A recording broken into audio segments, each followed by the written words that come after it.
Jessica Gowie, 24. John T. Larimer, 27. Alexander J. Boyk, 18. Jesse E. Childress, 29. Jessica T. Blunk, 26. Rebecca Ann Wingo, 32. Alex M. Sullivan, 27. Gordon W. Cowden, 52. Michaela C. Medic, 23. Alexander C. Tevis, 24. Matthew R. McQuinn, 27. Veronica Mosier Sullivan, 6. Those are the names of the 12 people that lost their lives in the tragic shooting in Aurora, Colorado at the premiere of the new Batman movie on July 20th, 2012. We here at Outside the Ring would like to send our deepest condolences and thoughts to the family and friends of those that were lost, and dedicate this episode to those who left us too soon. You are lost, but you will not be forgotten.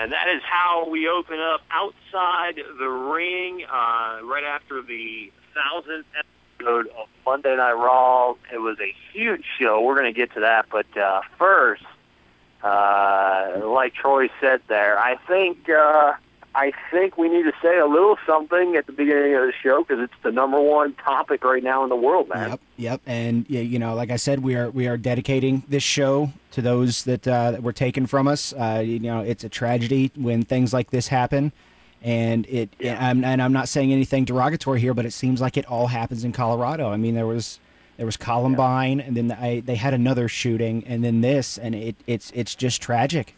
I mean, 12 people. It is, and yeah, it's unfortunate, and for the record, people that are saying don't go see the movie now because of this, just don't stop. It has nothing to do with Warner Brothers or anything. Yeah. This could have happened at any movie. Yes, was Batman violent? Yeah, there were some violence. Batman, but for a guy to go into a theater and kill people and then just open fire indiscriminately, a 6-year-old.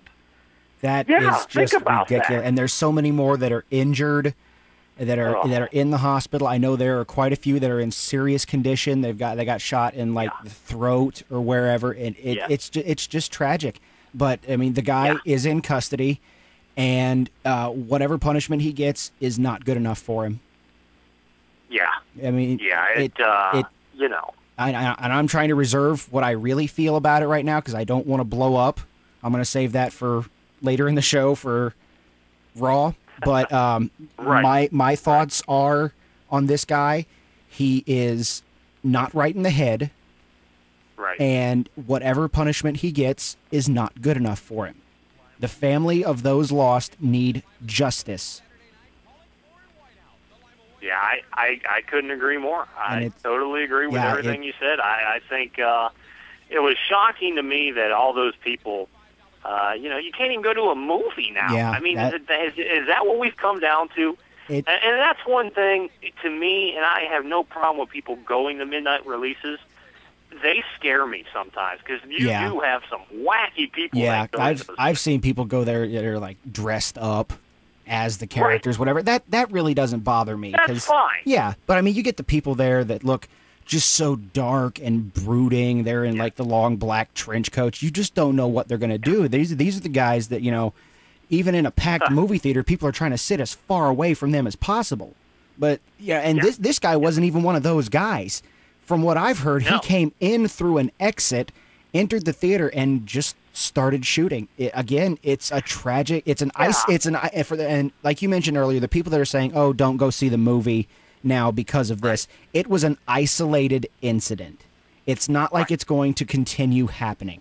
Go see, if you're a Batman fan, go see the movie. Do not let this deter you. Do not let this one isolated incident deter you from going and seeing, from what I've heard, because I haven't seen it, is a very, very good movie. It's a phenomenal movie.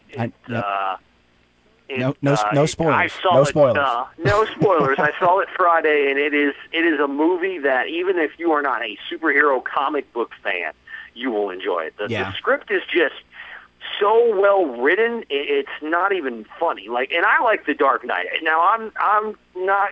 I don't know. I think The Dark Knight, that to me, was just so good, and Heath Ledger played the role of the Joker just so darn well. I mean, it's hard to top that, but you know, it was a good movie. The script, and it was a 2-hour and 50-minute movie, and which you don't find a lot nowadays. And most of them are an hour and a half, maybe 2 hours. Yeah, if you haven't seen the movie, go see it. We can't live our lives in fear. That's the biggest thing. We have to still live our lives. If there's anything that we need to get out of this, that we as the public need to take out of this, is to do not live in fear. Stay strong. And to all the politic radio shows that are calling for video games to drop guns. Yeah, you get guys like Jack Thompson, who was against the video games. Even Rush Limbaugh tried to blasphemize Batman by saying, you know, Bane of the Mitt Romney. I ain't even going to get into that. God. I still want to know how. It's a whole nother show. I still want to know how. You can't blame it. Because I play a game like Grand Theft Auto does not make me want to go out, bang hookers, and steal cop cars. Exactly. If you're a mature adult, you can handle it. Yeah, and if you have a discussion, and if it's a small child playing the game, number one, why? Because you have to be 18 to buy M-rated games. Sure. And number two, it's the job of the parent to. We're getting off subject here. But yeah, the tragic shooting in Aurora, Colorado, 12 people left dead, one being a 6-year-old taken way before her time. And our deepest condolences and thoughts go out to the family and friends of those that were lost, and we are dedicating this episode of Outside the Ring to them. Even if they weren't wrestling fans, this is for you. Absolutely.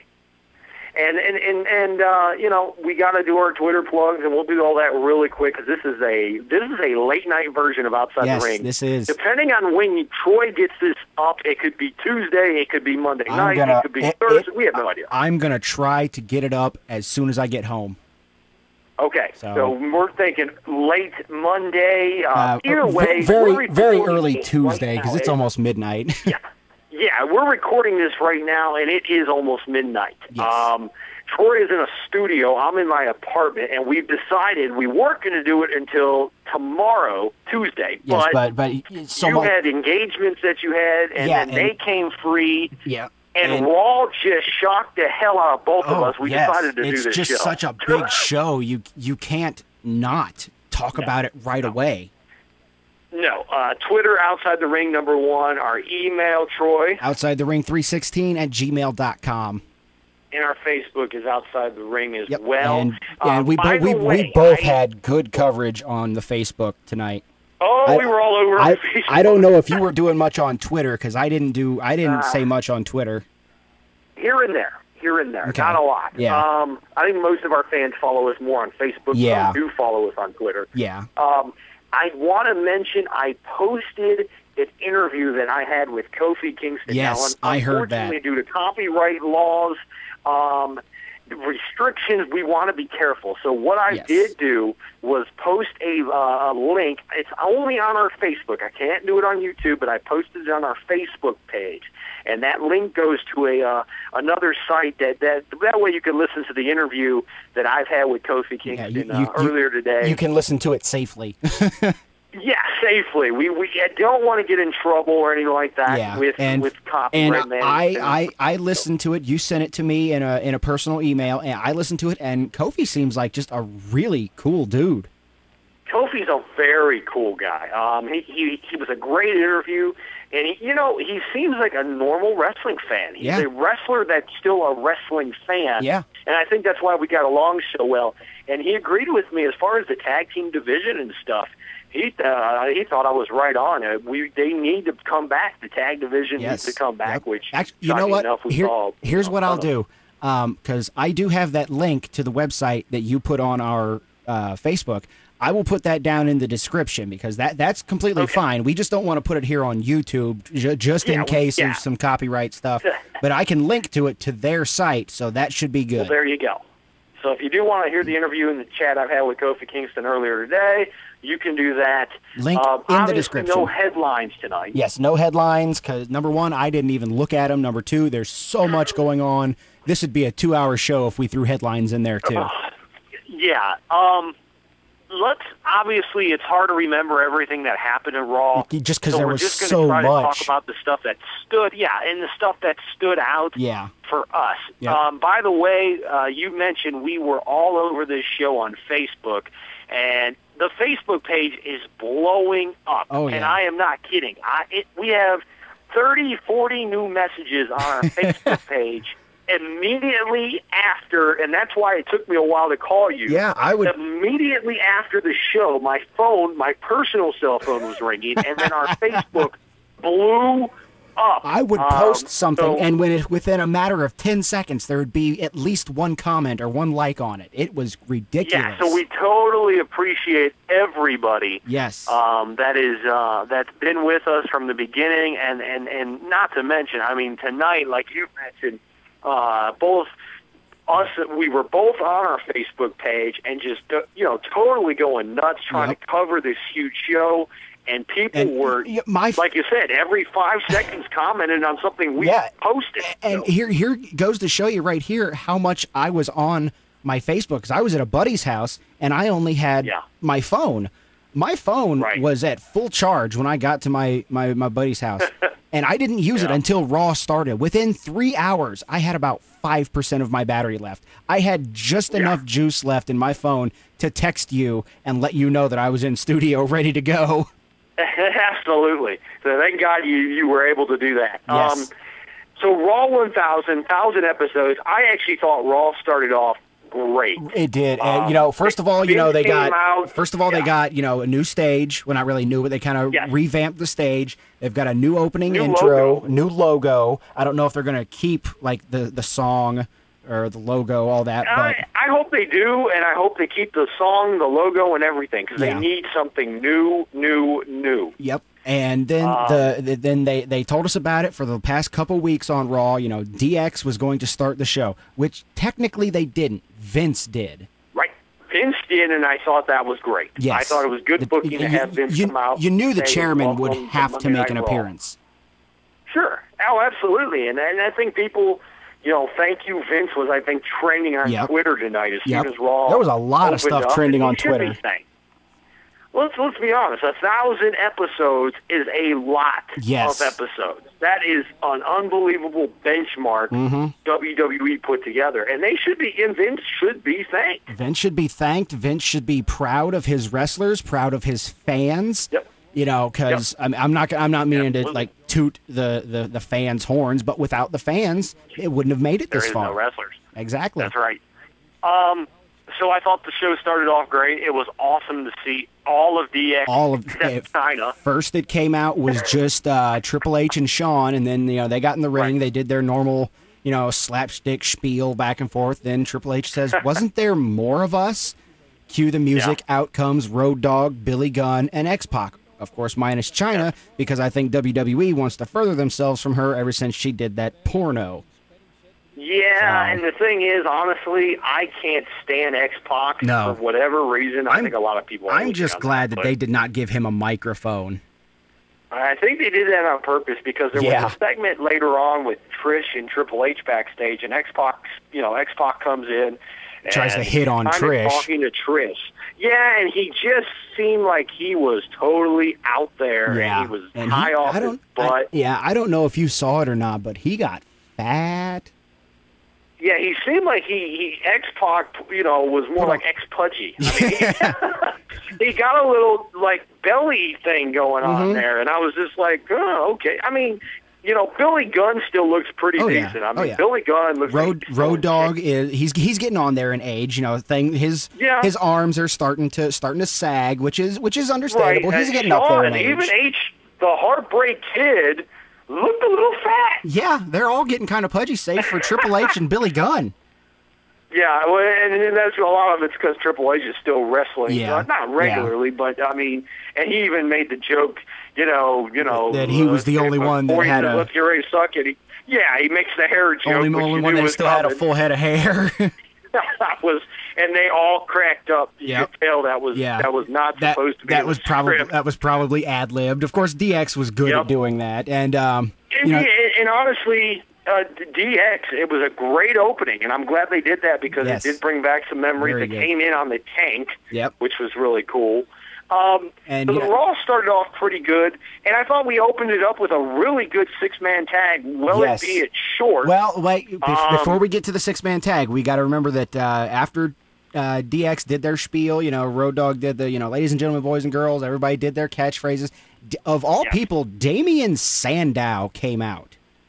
Yes. And was giving them the whole, you're nothing but degenerates, you're melting the minds of these fans. Yes. All that stuff, and he got laid out because of it. He got super kicked. He got pedigreed. I'm just surprised that I'm kind of disappointed that we didn't see the other finishers. The X Factor, the shake, rattle, and roll, the famous. We didn't see any of that. But it was still a good segment. Very good segment. Sure. Very good way to start off the 1000th episode, and then we move into the six-man tag match, which what was it? It was Ray, Sin Cara, and Sheamus. Versus Del Rio, Ziggler, and who else? Del Rio, Jericho, yes. And after last week, I don't know why Jericho was on the heel team because he kind of showed shades of turning face last week when he confronted Ziggler. I think they're slowly doing that. Yeah, and I think they're building it up the right way instead of just. All of a sudden, he's face. Yeah, because Ziggler, I think they're planting the seat. Yeah, because partway through the match, Ziggler actually punched Jericho on purpose. Got up on the apron and nailed him. Yeah, it was. And then after that, Sheamus hit the bro kick on Jericho and pinned him. It was a short match, but it was a pretty good six-man match. It didn't divulge into the big cluster F that normal matches like that come down to. Somebody pointed out on our Facebook page, and I thought I didn't even think about it. I remembered, obviously Ray and Sin Cara on the same team. I thought that was kind of cool to see. Yeah. But I didn't even think about it. Del Rio was involved in the match. You literally had these three best Mexican luchador in the company, whatever you want to call it, wrestlers.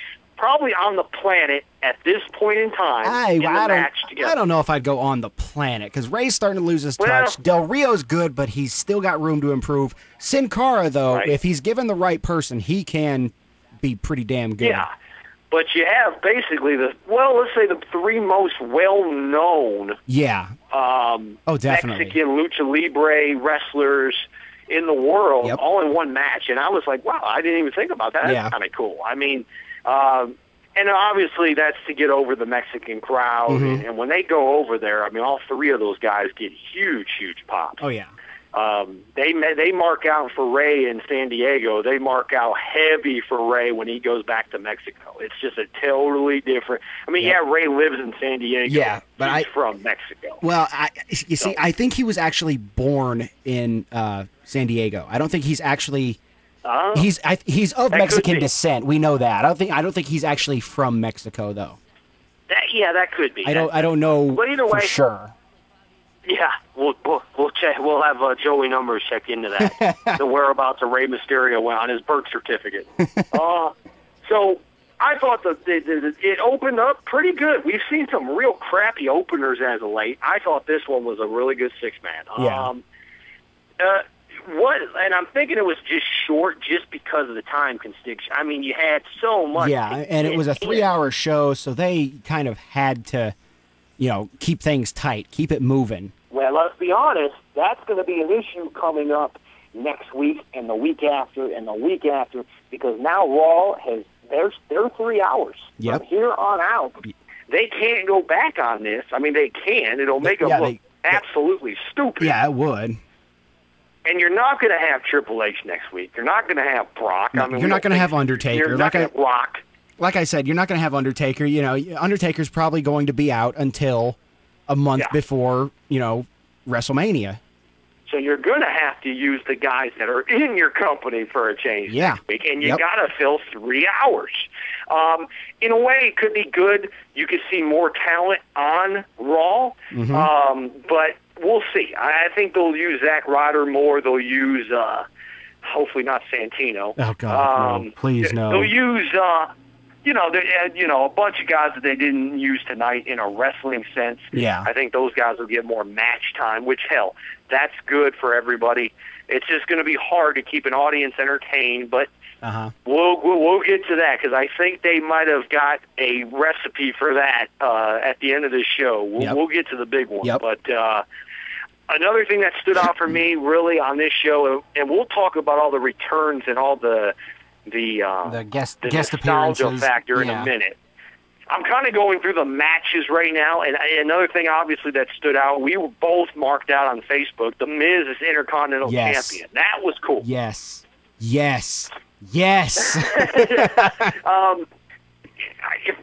Christian was a good IC champ. I don't know what they do with Christian now. I'm guessing I'd like to see a feud with him and Miz. What else are you going to do? The thing is, the Intercontinental Championship is a SmackDown title. Yes. Is Miz going to SmackDown? I don't think it matters anymore because all the superstars are on every show. Know.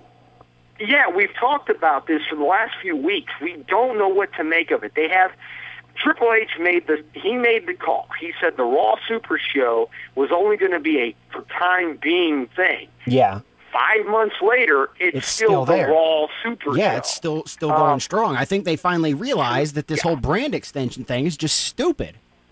I mean, you have even Cena showing up on SmackDown, not every week, but you have a lot of Cena on SmackDown. You have CM Punk going to SmackDown quite a bit. Yeah. I don't know. I don't know what they do, Troy, with this whole brand extension, which, like we've said, it's had to end now for quite some time. Yeah. The best way I think they could have did Raw tonight, not that it was a bad show, because it was not a bad show. No, but I mean, it wasn't the greatest. A couple things. Yes, definitely. It was not the greatest. It didn't live up to all the hype, which we'll get to that too. Yep. I think what they could have done tonight could have been the night when Vince came out at the beginning. He could have ended the brand extension. He could have said, "Hey, it's a new day. We got a new logo. It's a new everything. We're dropping all these titles. We're going to have the two world champions. Maybe they can meet at the next pay-per-view and have a unification titles. Yep. Have a unification match. Sheamus and Punk, or at the time, Sheamus against Cena or Punk. Whoever won the match, they could do that at SummerSlam. They could have, the U.S. champion Santino could have faced Christian for the Intercontinental title. Whoever won, that belt remained. Yep. There you go. Just have all the titles. This was the night for them to do it, and they didn't do it. They could have changed everything tonight. They could have, but, it's WWE.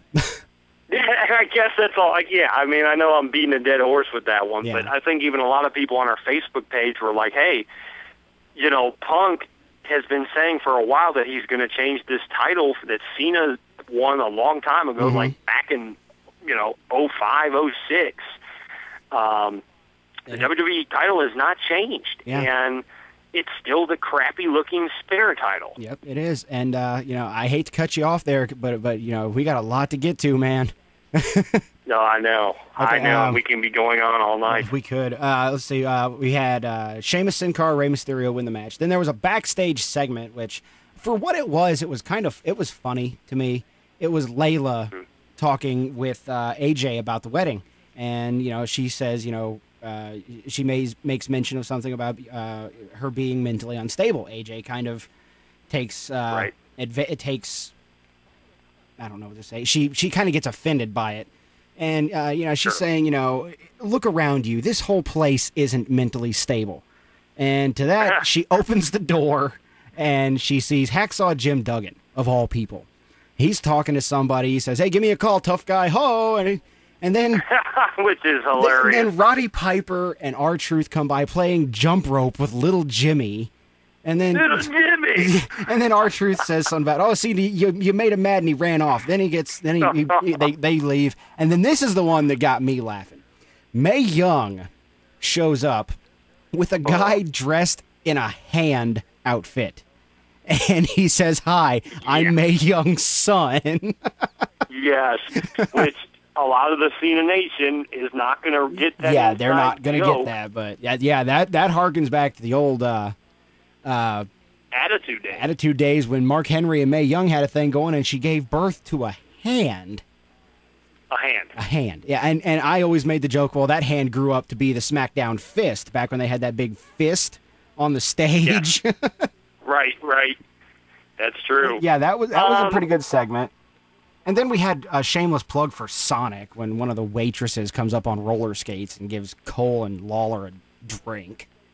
Oh, my God. Painful. And that's the thing. While there was good segments, there were also stupid, pointless and segments. The next match is one of those stupid, pointless segments. Jack Swagger versus Brodus Clay. Oh. They come out. First of all, Swagger's already at ringside. Brodus gets his introduction and all that, and then he brings out Dude Love. What a disappointment way to use Mick Foley. Yes. Okay, take the squash away. We kind of knew that was going to happen. Yeah. But what a waste of a way to use a former champion in Mick Foley, a legend, a hardcore legend. You have The Rock there. You could have did some interaction with Rock and Foley. Yeah. Which is what I would have preferred. Yes. And of all of Foley's characters, you bring out Dude Love. That did not get me at all. And hell, dude didn't even have his T-shirt. He had like a Walmart T-shirt. He had like the Walmart smiley face, and he looked like he just painted it tie-dyed. It wasn't even his shirt. Yeah, and then this, maybe because Foley got fatter. I don't know. But yeah, and then this quote unquote match between Swagger and Brodus Clay lasted all of about 7 seconds. That's it. What was it? Swagger said something to Foley. Clay hit the big splash thing, and that was it. Somebody I think it was Kenyatta Rogers on Facebook, on our Facebook page while this is going on, he makes a mention and says, how long does it take? Swagger should just finish out the rest of this week and go give Dixie and Hogan a call because this is getting absolutely ridiculous. And like I posted on our Facebook, remember, Swagger is a former World Heavyweight Champion, and he just lost in 7 seconds to Brodus Clay. And then to add insult to injury, Dude Love gets in the ring, pulls out a tie-dyed Mr. Sacco, and slaps the mandible claw on Swagger.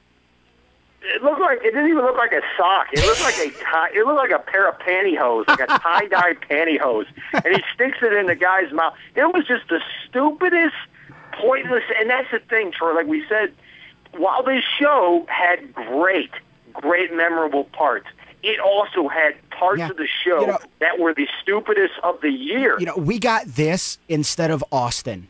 That's what really makes me mad. You want to go there? Well, let's save that. Let's save that till the end. That's going to be a rant on your end there. But yeah, I'm going to rant. It's just and then after that was the Trish Stratus segment with X-Pac. She was trying to teach Triple H yoga, and again, this is going to be something that the C Nation doesn't remember. But the whole thing with Triple H and Trish had a tag match long ago, and Triple H was trying to help her stretch, show her moves. Show you a move. And he had her bend over in front of him, and Stephanie walked in. That was, I remember that. One of the best things I've ever seen. The Triple H's expression was off the charts. Yes. But yeah, that was that segment, and then X-Pac stuck around and kind of flirted with Trish, and you could tell she was really uncomfortable. I don't know if that was planned or if that was this guy off. Really. And after that was a segment backstage with Daniel Bryan that really led to nothing. He was backstage talking to four guys in white coats, like he was talking to like orderlies. Yeah. Oh, I forgot about that. You're right. It was weird because, you're absolutely right. These four guys, they kind of flashed to it, really quick. At first, I'm thinking, okay, these are Daniel Bryan's, like groomsmen. But no, they're not dressed in tuxedos. They're dressed in white hospital scrubs. which you're thinking, okay, they are going to have some kind of segment during the wedding where they carry AJ off. That's what I was thinking. The first thing I thought of. The first thing, absolutely. The first thing you're thinking that they're going to do is carry AJ out of the arena. That's what I said. That, like, the second that they say "I do," since they're legally married, then quote unquote, Brian or Daniel Bryan could legally have her committed because he is the next of kin, and that's what I was thinking. And stayed heel. Yeah, but that didn't happen, and we'll get to the wedding later on. Oh wait, no, the wedding's up next. Actually, I'm looking through the results here. The one up next, and then you mentioned it. Never saw those guys again. Never saw them again. Nope. Never mentioned. Never. Michael Cole, I think, said during the segment backstage, "Oh, I wonder if those are his groomsmen." Yeah. Which obviously he was just like playing it off. I'm wondering what the hell. What was the point of it if they didn't even get used? I think maybe that was a last-minute change by Vince, because we all know he likes to do that. That's a great point. I didn't even think about that. It could have been like, hey, hurry, get back here. We don't need you, you're fired. But yeah, it could have been just like that. But yeah, that was a pointless segment that led to nothing. We go to commercial, we come back, and it's time for the wedding. And, Lillian, I think it was Justin Roberts introduces the Reverend for the ceremony. The Reverend Slick. Slickster. Now again, Cena Nation, no clue who this guy is. Yep. It was Slick, the Slickster. He used to be a manager. He had more teeth back in the day. Yeah. He's losing teeth as we speak. Well, he had like no teeth in his mouth. Howard Finkel announced for 30 years with no teeth, so why not? And to be honest, I thought the wedding was going to be, something was going to happen. Yeah, it threw me for a loop when what happened. Yeah. Daniel Bryan comes out in his tuxedo, still doing his yes thing, jumping down the aisle, and I've been a part of a wedding. I didn't get married. I was in the wedding, and it's not easy to move in those tuxedos, man. No, so jumping up and down saying yes is not easy. Yeah, and okay, Daniel Bryan comes out, AJ comes out to Here Comes the Bride, all that. Right. We go through the ceremony, and they get to the part where, if anybody has any reason why these two shouldn't be wed, speak now or forever hold your peace. And the crowd just starts chanting, no. Right. I was Hilarious. thinking... Now, that part was funny. I was thinking somebody was going to come out, because, Daniel Bryan was kind of looking over to the entranceway. Sure, the audience was. Everybody as a wrestling smart fan, you're thinking, okay. You're thinking that it's going to be okay. It's going to be Punk. It might be Kane. My buddy was even thinking that it might have been Dean Ambrose, because if you know anything about his character is insane.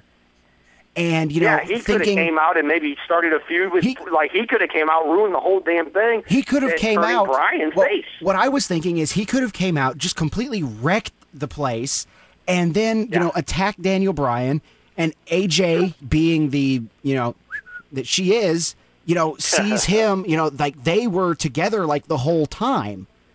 Right. Oh yeah, there you go. Turning AJ heel, kind of. But instead, what we get is Daniel Bryan says I do. Well, he says yes, and AJ says yes. AJ says yes. But she says, I'm not saying yes to you. I'm saying yes to another man. Cue Vince McMahon. And then we're like, what? Yeah, I was wait a minute. Vince is already married. This isn't going to go anywhere. But then Vince says, don't worry, it's not that kind of proposal. Or it's not that kind of, it's not what you're thinking. Proposal. And he says it was a business proposal. And come to find out, the business proposal was AJ is the new GM of Raw, the new permanent GM of Raw. It was a very strange segment. It was. And I think it goes back to what you said at the beginning of this whole discussion with this wedding. The four guys in the suits, I think, were supposed to do something. Yeah. They were thrown out at the last minute.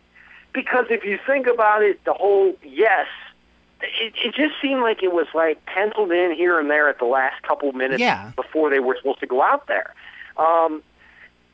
I don't know. I'm not going to say AJ as a GM is going to be an absolute disgrace. Yeah. I don't know. It could be funny for a while. Yeah. Again, I wanted Austin. I think Austin, even if it was for a couple weeks leading to SummerSlam, I would have took that. Jeez. Yes. I was waiting for that. But I was waiting for Stone Cold.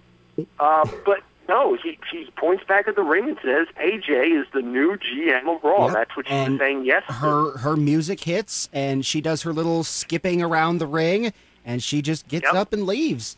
And, of course, Daniel Bryan being just stood up at the altar, he goes absolutely crazy, just starts wrecking the place, throwing things out of the ring, all that. Then we cut to commercial, come back, he's still in the ring. Right, CM Punk comes out. Yeah, Punk comes out, and I don't remember exactly what he says, but he mentions, Daniel Bryan mentions something about him being the greatest of all time. And then that is okay, maybe Austin now, but we get another person. We get The Rock. Makes sense. It does. And they come out, they go back and forth. They have a great segment. You know, he comes out. Yeah, and, I thought that was good. He calls Daniel Bryan Frodo, makes some Lord of the Rings references. You know, classic Rock. Goat face, got the beard and all that. But he says he's not out there to talk to Daniel Bryan. He's out there to talk to Punk, because apparently The Rock is going to have a match at the Royal Rumble against whoever the champion is at the time, which, you know, we're so far away from that, it could be anybody by that time. God, yeah, we're talking Royal Rumble. That's January. Yeah, really. Obviously, Rock, I think, from what I read, Rock is supposed to tape. He's supposed to shoot the new Fast and Furious 6 movie. That's supposed to come out. So he's got a lot of stuff going on, so I can understand why they had to write him off TV, and they do. We'll find that out. In a way, they kind of write him off TV. I don't know how long. But yeah, like you say, you know, it's going to be everybody automatically assumed, okay, CM Punk is going to fight The Rock, face versus face. At Royal Rumble. It seemed like the crowd wanted that. And Rock gives Daniel Bryan a rock bottom. Yep, and that comes in later on at the end of the show, too. Which, again, we're going to get to that because that's the biggest part of this entire show. Oh, yeah. The only other thing that was really memorable, well, Lita comes back and beats up Heath Slater. Well, Lita comes back, and she says that she hired some protection for the match. Who that was. It wasn't Trojan. No, it wasn't. It wasn't the Trojan man. No. It was the APA. It wasn't Edge. Bradshaw and Farouk came back. Slater, they got to the ring. Slater says, screw this, and he bails out. And all of the legends that he has been facing the past few weeks come back out, and they throw him back into the ring. Yep. And he gets murdered, basically. He gets a twist of the match. I don't even think the match started because I didn't hear a bell. It counted to 3, but I didn't hear a bell. But he gets back in. Owned. He gets a twist of fate from Lita. He gets a clothesline from hell, a brutal clothesline from hell from Bradshaw. Oh God, it was great. But we're kind of he sold it like a boss too. I'll give you that. Unless Bradshaw hit him legally, like Force he knocked the hell out of him. He did. I agree. It was damn good. And then of course, speaking of damn, that's how we ended at the end of the match. Everybody was out there. Ron grabs the mic, just looks at him. Which we knew. He pulls it out. He drags it out for a minute or two, and we get that damn. Which was good. That segment was pretty funny. That was good. Just seeing Doink and all of them. Yeah, I mean, it was a good segment. And like I said on our on the Facebook, Animal has slimmed down. I remember the last time that we saw him. He looked pretty good. They all looked good. He must be in the weight room with his son who plays for the St. Louis Rams, and that's probably why he was there, because I forgot his son was there, and he plays for the Rams in St. Louis. So. And even Sid looked really good. I mean, he is starting to show his age, but after what happened to him, the whole leg thing, he looks absolutely to be in that good shape, for his age and being out of the ring for that long. And Road Warrior Animal, they talk about the Road Warrior pop. That's not a gimmick. No, that is legit. That is legit. They got the biggest pop. They're my favorite tag team of all time. They got some of the biggest pops ever. Ever. That tag team on SmackDown. That tag team would get pops that would rival The Rock back in his day. Oh yeah, no, you're right. Absolutely, that was the team. Yeah, that was ring. Yeah, that was a great segment. Good way to end it with Ron and the damn thing, all that. And oh wait, you actually jumped ahead in the card a little bit. Well, you know what? I wanted to mention Bret Hart. They didn't really use Bret that They didn't. well. They brought him out actually for the next match to be the ring announcer for the Intercontinental title match, which is The Miz versus Christian. Which we said Miz wins this Miz match. does win. It was a pretty good match. I just didn't like the way they used Bret. They didn't. They seemed like, hey, Bret, Bret, why don't you go out and introduce the match, and then that's it. And then we're not going to see you again. That was it. That was Bret. That was a stupid way to use Bret Hart. Champion of all time. Yeah, but well, either way, it was a good match. They had a good counter thing back and forth. Christian went for the kill switch, Miz went for the skull crushing finale, and they did that a couple times. And then finally, Miz got the skull crushing finale, and Miz is the new Intercontinental Champion. And oh my God! Yeah, really. And we can't forget to mention that Bret Hart kind of snubbed the Miz at the beginning. Yeah, and I think it went. I don't think he meant to do it, but I think it went. And I just remembered this. He had that little feud with the Miz when the Miz was the U.S. champion. I want to say. I think it was. And I think Bret was just doing that. Yeah, just to prolong that a little bit more. But all in all, I thought that whole match was good. I just didn't like the way, I didn't like that. After the fact, Bret was misused. Yeah. And then we move on to anything else noteworthy. It was a 3-hour show. I'm trying to remember everything. Well, we still got the Triple H Lesnar stuff to. Talk about. I thought that was actually real well. Really good. Paul. I thought the segment was way better than I thought. Yeah, Triple H comes out still in his DX gear, didn't get a suit on or anything, and he calls out Lesnar. He calls out Lesnar, but Paul Heyman comes out, and they're talking and all that, and Paul makes the mistake of mentioning Triple H's kids. And he got in his face, backed him into the corner. You don't talk about my kids like that, blah, blah, blah. And then Paul says, you know what, you're right, I crossed the line, all that, but he does it again. Yep. Cue Stephanie McMahon's music. The mother of his kids. The billion-dollar princess comes out, and she gets in Heyman's face. Damn good. Yes.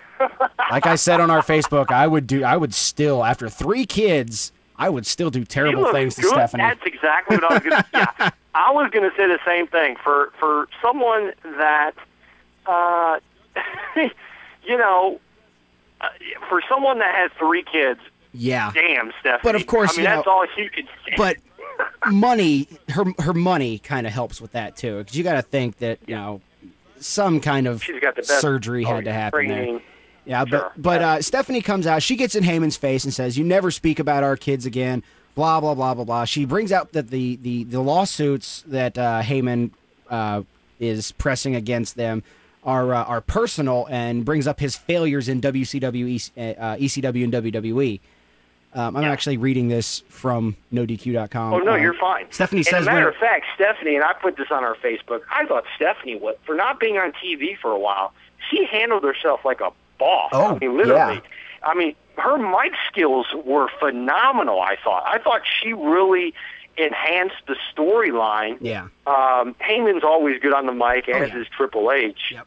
But she comes out, she really gets into him, and then she tackles Heyman. that was after she says that Heyman, when compared to her father, is just nothing but a glimpse in the rearview mirror. And then Heyman says something again about their kids. Stephanie slaps him. Oh yeah. And Heyman just won't stop. He says something else about the kids. Then she tackles him and just proceeds to, like I said on the Facebook, it was just a slap fest. She was just slapping his head. It was almost like a gore.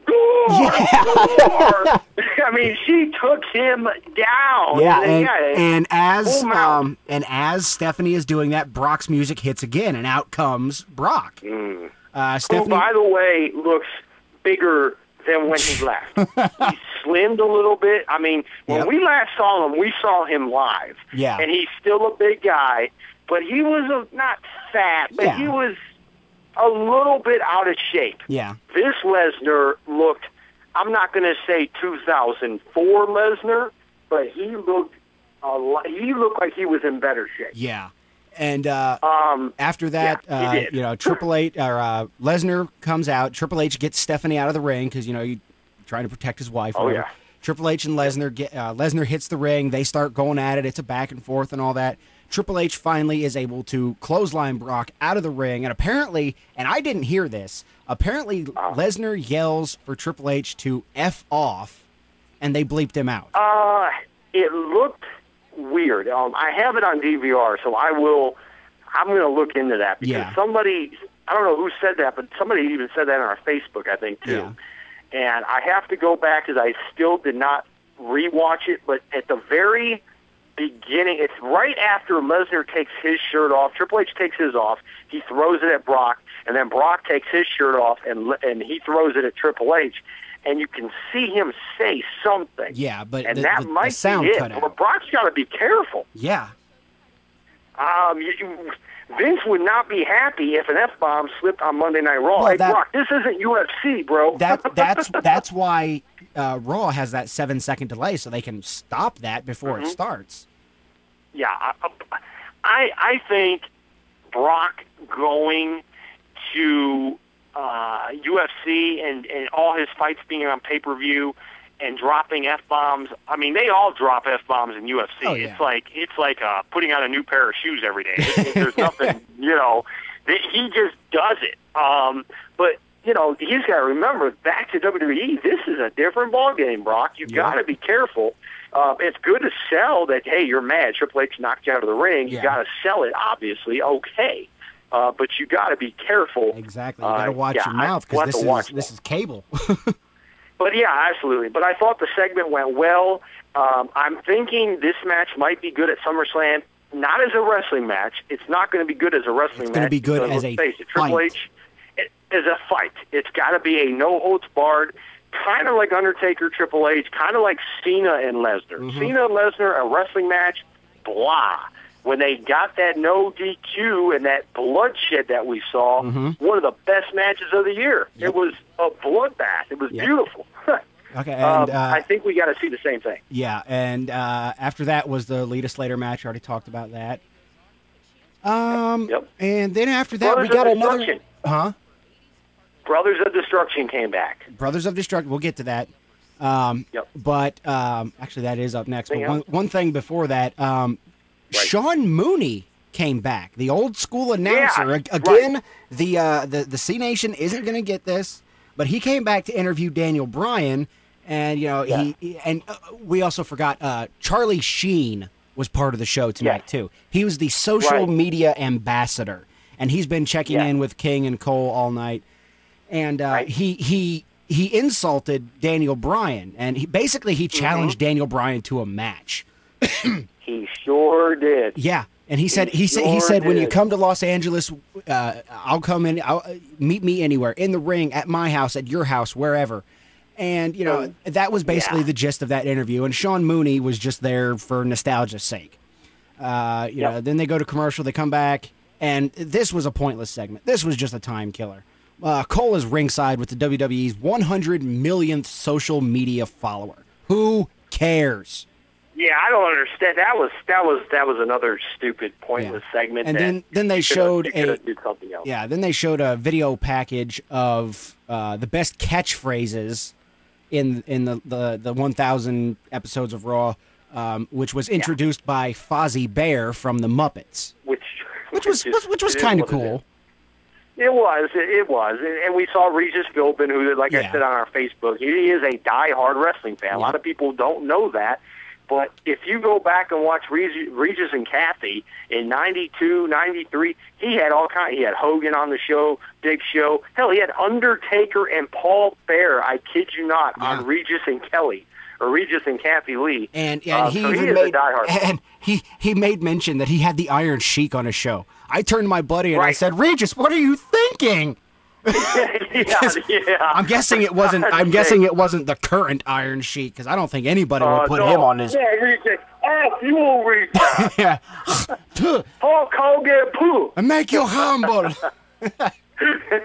But after that, we get, of course, 1000th episode. We can't go without Zack Ryder. He's backstage with John Cena and Mean Gene Okerlund. And Zack Ryder... And Zack, I think, had a good point. They bring back GTV. Now, again, Cena Nation confused. Completely confused. Even Cena looked like, what's he talking about? Zack Ryder is accusing Mean Gene of being the Chi in GTV. Yeah, Gene TV. But, and then, we never did find that out. I mean, I think a lot of people said it was Gold Dust. Yeah. But they never really figured. Yeah, they go on with that for a minute or two. All of a sudden, The Rock walks up, and Gene and Ryder hit the bricks. And The Rock basically wishes Cena good luck in his match tonight. And, Cena says, oh, you'll be facing me at the Rumble, blah, blah, blah, blah, blah, all this. Just your typical banter back and forth between The Rock and Cena. Go to commercial, come back, and now Kane comes out. Yes. Kane comes out. As soon as Kane came out, I knew Taker was soon to fall. I knew as soon as I saw Kane. Yep, and Kane comes out. He goes to do his thing in the ring where he does he raises his arms with the pyro. Jinder Mahal's music hits. Of all people, Jinder Mahal. He comes out. He comes out flanked by Hawkins and Ryder. Camacho, Hunico, and Drew McIntyre. I'm glad to see Drew back on TV, but start using him right. Yeah, they basically used him to get Tombstone. Yeah, and Mahal basically says, we're tired of being held down. We're going to make a statement. It's basically what TNA did with the X Division a while ago, where, they were like, standing up to Eric Bischoff and all that. But, they surround the ring, lights go out, that gong hits, and Undertaker takes his sweet-ass time getting down to the ring. I thought it was Shredder. I thought it was, too. He had all those freaking spikes and everything on it. He looked like Super Shredder. Although I thought, all honesty, the suit looks awesome. It does. It looks very good. His new haircut, it fits his... I mean, he looks like a badass. He does. Still the Undertaker. Yep. And he comes out. He does his whole thing on the steps, rolling the eyes, gets in. He has a little trouble getting his hood back, though. Yeah, did you notice that? Someone's going to make a video on YouTube of him doing that back and forth with somebody's music playing. Yeah. It's going to be a hit on YouTube. I can see it happening already. But they Taker finally gets the jacket off, the hood, all that, and. For some reason, these 6 guys that came out, headed by Jinder Mahal, decide to go at the Brothers of Destruction one at a time. Yeah, one, not at all. Not all together, one at a time. Good way to make your statement, guys. So take a hint from the Nexus. You all go at once. Yeah. They all jump them. Now, here's another botch in that segment. At the very end, I don't know if you caught it, Taker and Kane, I think, both tombstone. It was after the double tombstone to whoever the two guys were. That was like Camacho and... yes. Those two guys were supposed to roll out of the ring after that. And Taker and Kane can do their pose. Yeah, they had to kind of kick them out of the ring. But they laid there, and you could clearly see Undertaker say, "Get out." That would scare the ever-loving crap out of me. I would have been like, "Okay, I'm gone." Yes, sir. Yes, sir. Go back to my dressing room and cry and thank the stars that he didn't do nothing to me. Taker is, and if you look, Taker and Kane are almost laughing. Yeah. Because they both tombstone him, and they were supposed to just roll out of the ring immediately after they got tombstone.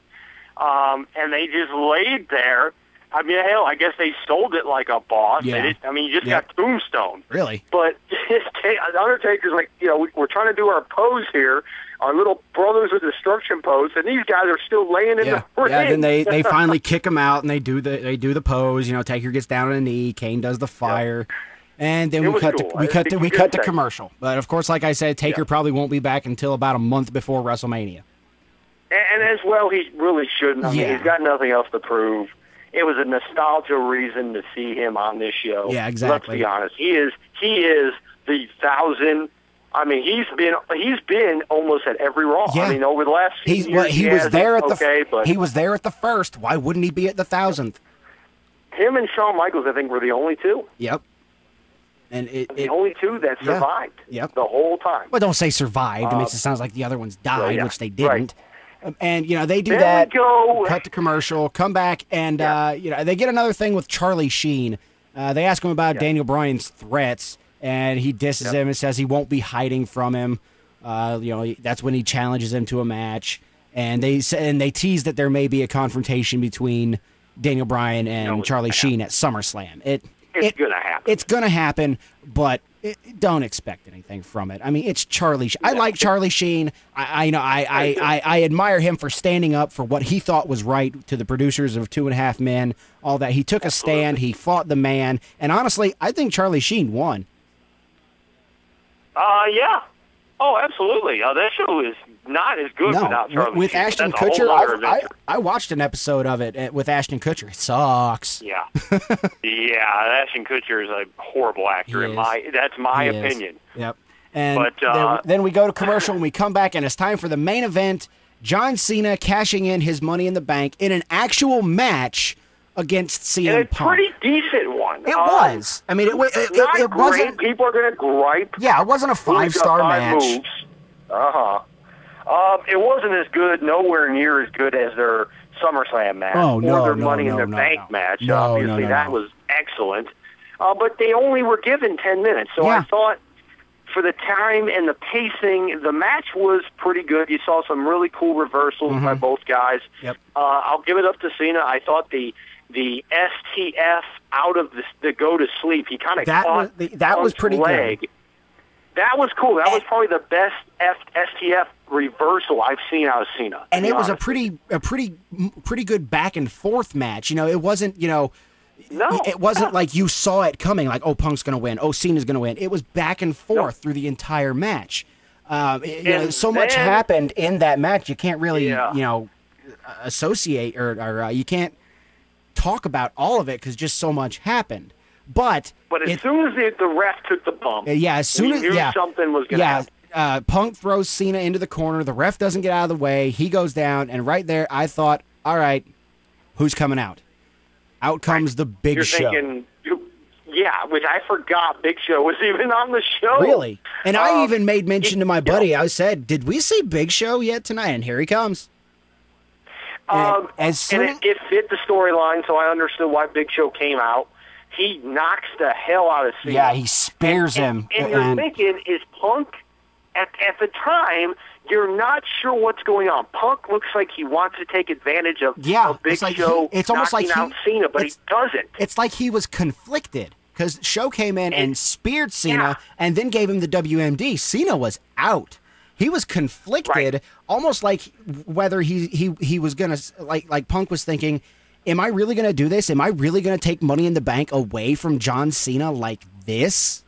Is this how the first person to lose? Is this how the first person to lose Money in the Bank is going to lose it? Exactly. He was just conflicted, and eventually Punk went out, got the referee, and decided, all right, if it's going to end like this, it's going to end like this. Got the ref in, pinned Cena, only got a 2 count. Cena kicks out. Right.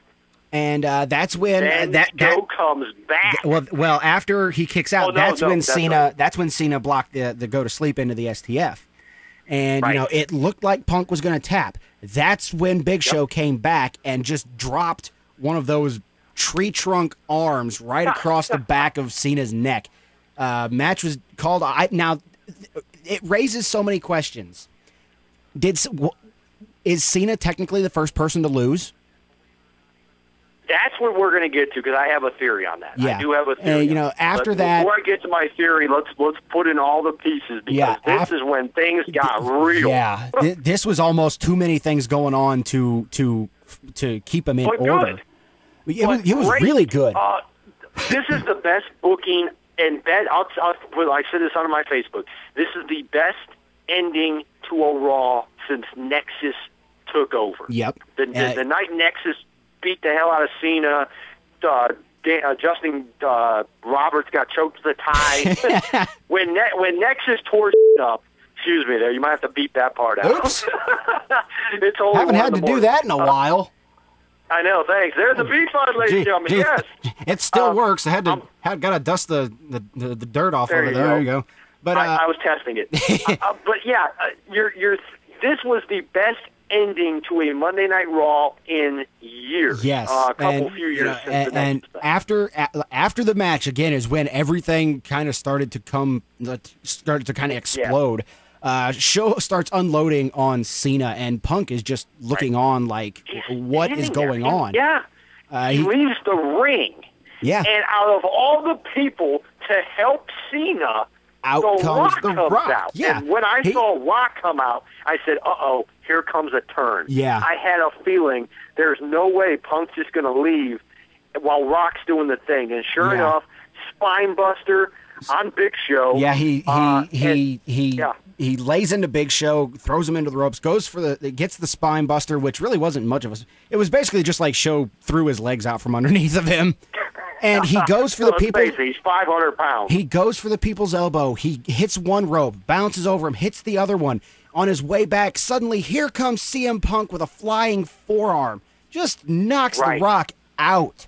And you could tell, and you could see in the arena, people were just like, "What the hell just happened?" Nobody, not one. I did not see one person shocked. I mean, everybody was shocked. Now, one person saw this coming. I mean, nobody could have seen this coming. Yeah, and again, people. There were people cheering. There were people booing. Yeah. And basically, you noticed that people were cheering CM Punk. Yeah, and after that, Punk just grabs the title and slowly walks away, and the show ends. They go to sleep on Rock, and then he hit the GTS on him too. Yeah, knocked him out. And I did realize after he put the GTS on him that more people were starting to boo him because I think they were finally realizing, wait a minute, this is a heel turn. But he did have a lot of people cheering him, and I think those are probably the people who Rock sold out. He's this and that. Either that or they're just diehard CM Punk fans. That could be. Which I am a big CM Punk fan, but this shocked me. This was a great ending because I have a few questions, as do you. But the way that they did it, you were shocked. Oh yeah. And it was one of those things that this saved the show. Because if Cena would have won or if Punk would have won with Big Show's help and it just ended, I don't think I would have liked this show as much as I did. No. Because of a couple of reasons. We'll get to that here in a second before we wrap up. But where do they go from here? Obviously, is Punk a full-fledged heel? Is he a tweener? I think if you attack The Rock, you're a heel. You're a heel. You're a heel, yeah. Yes. And I don't mind that just as long as Punk doesn't go back to his straight-edge preaching type of a heel. Yeah, I think he needs to just drop pipe bombs and let it be what it is. I like Punk. I've always liked Punk, even through his straight-edge days, but it was honestly just annoying. It was. The beard he grew and all that. It got real old real fast. Yeah, and also, I'm interested. Real quick, I actually have found on No DQ what happened after Raw went off the air. Yeah, Cena and The Rock joking around. I have not watched. Yeah, it says after everything happened, afterwards, John Cena handed The Rock one of his armbands. The Rock then got on the mic and said that said Cena must be using headbands because his arms. Because the wristband was so big, and there's no way anyone's arms are that big. Everyone, including John Cena, started laughing. The Rock then hit the people's elbow as John Cena left up the ramp. I'm guessing on Big Show. Probably Big Show who was still laying in the ring. And then The Rock thanked his fans, and it says here that a lot of fans in attendance were upset that Stone Cold Steve Austin was not in attendance for tonight's event. A lot of cheers for him apparently afterwards. And that still just blows me away. The 1,000th episode of Raw, one of your biggest superstars of all time that was involved in one of the greatest feuds of all times, and you don't have him on the show. I don't get it, Troy. I don't get it either. I don't understand why Stone Cold Steve Austin, say it again, Stone Cold Steve Austin, arguably the guy Vince McMahon said this at the Hall of Fame, the biggest, greatest WWE champion and superstar of all time. Yep. Not Hogan, not The Rock, not any Stone Cold. And he doesn't show. It blows me away. I don't know if he's taping his show. He's got that Redneck Island on CMT. Yeah. And a buddy of mine said that he could be taping in Mexico is where they're taping the show. Yeah. But this was known weeks in advance. Steve, this is the show of shows. This is the 1,000th episode. You couldn't even put a video package together to say hi or something? I'm not saying that, Austin... And people call The Rock a sellout. Yeah, I'm not saying that Austin sold out. I'm not saying Austin sold out or he doesn't love the company. He just had previous engagements. Because, if Austin could have been there, he would have been there. I'm glad I wasn't the only one who was upset. Because Austin has made it clear that he loves this industry. Sure. But again, like you said, it blows your mind. It shocks you because if we find out he didn't have prior engagements and he was sitting at home, why? Yeah, that makes no sense. I mean, you could have used Steve on this show, just even to give Vince a stunner. That's how I was thinking it was going to go off. McMahon would have come out to thank the fans, for all the support over the years. Out comes Austin, gives Vince a beer, celebrate all that stuff. And, of course, Stone Cold gives someone a beer. There's a stunner coming. Yeah, it would have made perfect sense. But Stone Cold. No Stone Cold. But the ending made up. Yes. I mean, I'm not saying Thankfully, the ending was good. And I know that there are some people out there to say, oh, it's no Stone Cold. This show sucked, blah, blah. Shut up. No. This show was good. I'm not going to say that. This show, to me, honestly, was a solid 8 out of 10. I'll go 7 just because I think the Dude Love and the Brodus Clay and the Santino and Santino and Hornswoggle come out to throw merchandise as time filler. That's what those are. A couple of the segments for me, man, it killed my score a little bit. But I'm not going to say this is a 4 out of 10. Oh, no. No. Now, again, was it because Rock was there? Was it because DX came back? Was it because Lesnar? Sure. It was nostalgia. Yeah. And the ending, honestly, probably helped our scores. Oh, yeah. I'm sure you probably wouldn't have given it a counting score if Cena walked away champion or if Punk won in a way that was like a count out or something. I mean, but the ending added like 2 or 3 points for me. It was just that good. And I don't know where they're going from here. Now, obviously, they can go Punk against Rock at Rumble. Are you going to tell me that Punk's going to be champ that long? Is he going to be a heel until then? I have a feeling that next week on Raw, AJ, being the GM now, is going to come out and give Cena back his briefcase. Because that was he doesn't like CM Punk. That's right. He's going to give him back his briefcase. And, because that's honestly the right thing to do. I don't like Cena. I never really have. But that's the right thing to do. He kind of got screwed there.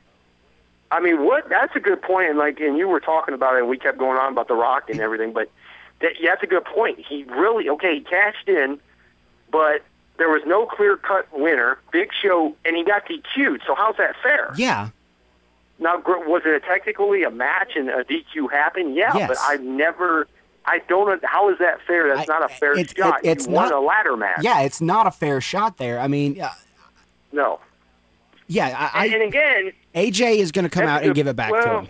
Or Cena's going to come out and raise it. They're just going to go CM Punk, Cena, SummerSlam. Yeah. Well, if that's the case where they say, okay, CM Punk, Cena, SummerSlam, then technically Cena would have been the first one to lose. If they don't give him back his Money in the Bank briefcase, he is the first person to lose his Money in the Bank cash in.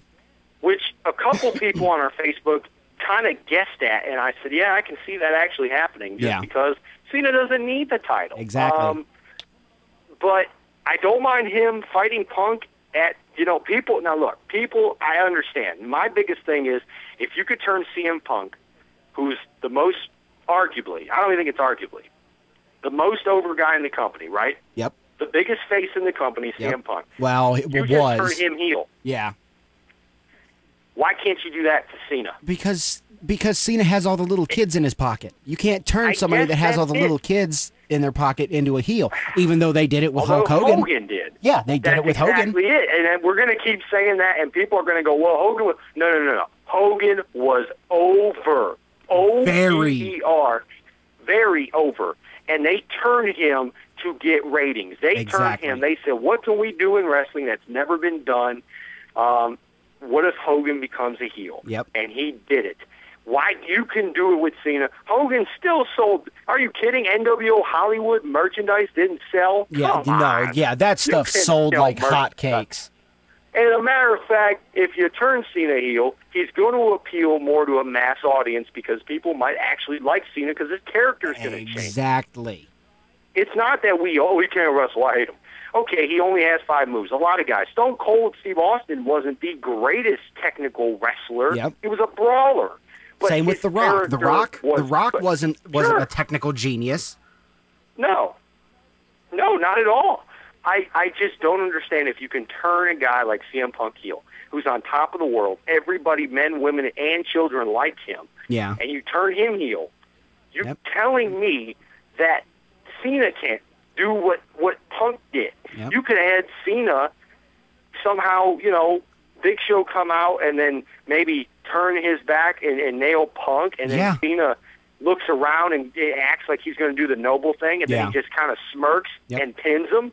You could have did that easily, and he could have got booed out of that place. Oh yeah, Rock could have came out and said, "What the hell was that?" You know. And honestly, the only thing that we can do is wait until next week, and hopefully we'll have some answers by then. I know, and we're going to wrap up this show now, but it was a great ending, even though Cena's still a face, and Punk seemingly, I think, is going to be a heel now as champion. I think the whole thing with Punk, it was starting to get a little stale. Yeah. He wasn't dropping as many pipe bombs, and I think we might be on him for a ride here. Let's see where this goes. Heel CM Punk has a lot to say.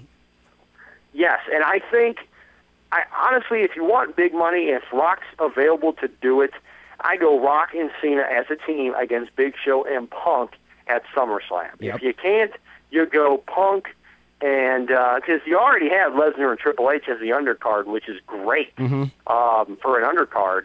And then you got Dolph, who will probably fight Sheamus or Del Rio. Yeah. I mean, you got a good making for a good SummerSlam. Don't know Rock's schedule.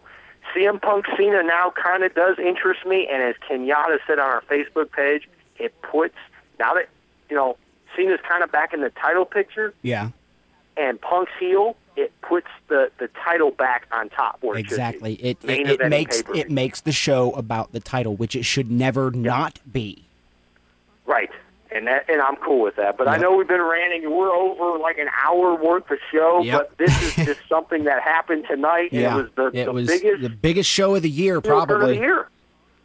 Oh, biggest show of the year by far, biggest Raw of the year, biggest heel turn by far. So far, this is a strong running for me right now for Raw of the year when we get to our New Year's Eve special. And really, the matches weren't even the greatest. They weren't. Just the build-up and the story. They were better than what we're getting, though. Oh yes, and I think next week we're back to crap. But we'll see. You never know. Yeah. We'll see where they go from here. Yeah. Hopefully next week we'll get some answers from Punk. We might even see The Rock next week I really hope we see The Rock. Maybe he'll answer. Why did he come out to help John Cena? Why that doesn't make any sense, really. I think it's just a respect thing. Yeah, I think that's what they're getting at. The big person I want answers from is Punk, and I have a feeling we will get that next week. Yeah, I can't wait, man. So for the one, the only, I'm really tired. My voice hurts. Jason. Murphy! Yeah, baby! I did the yeah, baby tonight. Murphy. By the way, Jericho did do the yeah, baby pin. Did you catch that? Yep. And I marked out. It was old school Jericho. Old school Jericho right there. Old school Jericho did the yeah, baby. Alongside, he's going to do some serious editing tonight, and I don't know how much sleep you're going to get. Troy? I don't know either. Stone Cold? I'm going to try my best to get this up as soon as I can. As soon as I get home, I'm going to try to get this up as quick as possible. Actually, I'm not going to call you Stone Cold because you showed up for the show. Yeah, yep, I showed up. Whiskey we'll keep you posted. We're going to be posting a lot more videos. I know I am on our Twitter too, Facebook. That reminds me. Did you get a new phone? I did. I got an iPhone, and that's why I have video. Yeah, that's why I was wondering, because I remember back when you was still here in town with me. You know, I had no video. Your phone was crap, man. Yeah, it was like R.I.P. It was like Undertaker. It should have been buried years ago. But I have capability of that. Also, somewhere in the description, you can see my link with my chat with Kofi Kingston for my radio job. Yes. It was pretty cool to talk to him. Check that out. And, yeah, we're done. We'll see you hopefully next week on hopefully good 1001 episode of 1001. You're coming off something big. You got to give us something more than crap, WWE. Yeah, absolutely. We'll see you next week outside the ring.